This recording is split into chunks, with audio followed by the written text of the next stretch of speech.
This is Jennifer Litz at the 2010 NRA show here with Peter Truitt. How are you doing? I'm doing great, thank you. Good, thank you.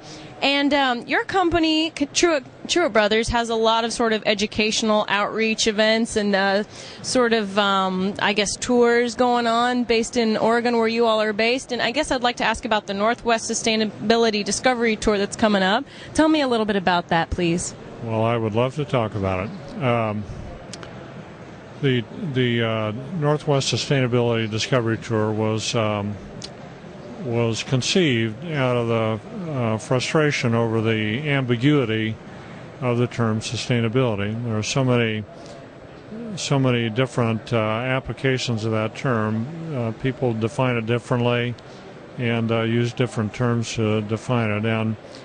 And I felt at the time that we needed to do a better job of communicating what it means to us. And so we conceived the Northwest Sustainability Discovery Tour, and we call it that just so that people can come and discover some hard facts and realities about sustainability.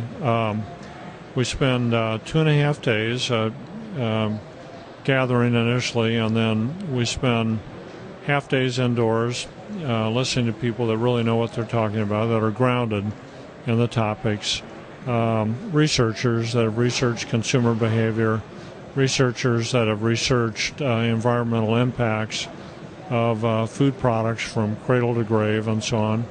And then we get out in the field and we visit operators, we visit farms, and we visit ranches and orchards and vineyards, and have dinner and enjoy each other and exchange ideas and argue and listen to each other, and then go back and do it again for the second day.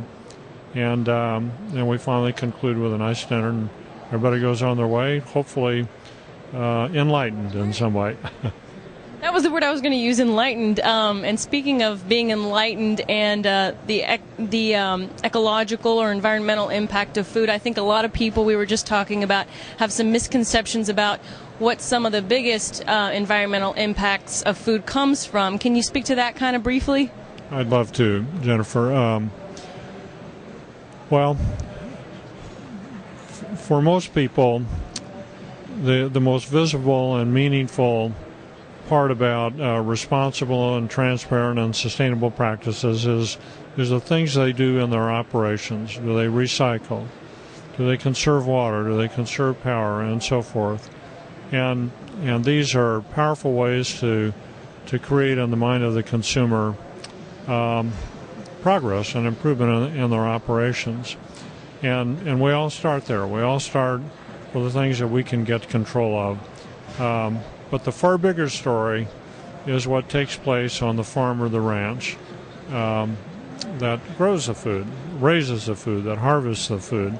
And the on-farm, on-ranch impact on the environment is many, many times greater than the environmental impact of a given operation. Now, that's not to say that improvements in operations are not important. They are. They're critical. But that's a starting place.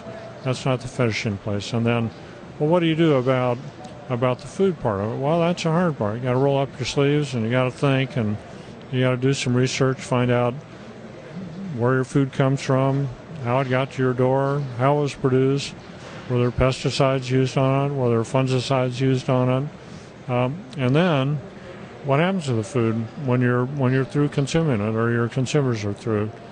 How much of it is thrown away? On average, in the United States, between 30 and 40% of all food is thrown away, goes in a landfill, creates all kinds of nasty gases. So that's the hard part.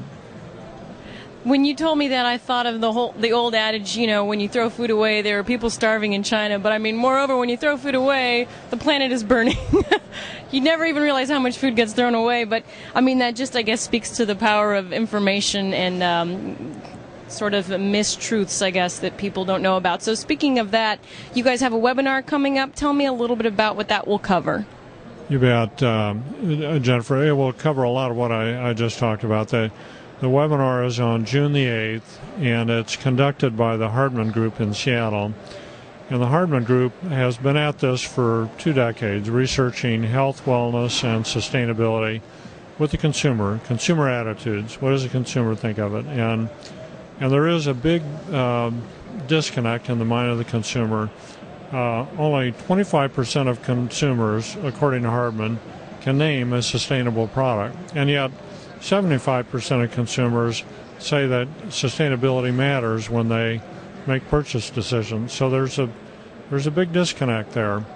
And so the webinar will address topics of how to make sustainability more apprehendable by the consumer, speaking the consumer's language, and how all this ties into the topic of health and wellness as well.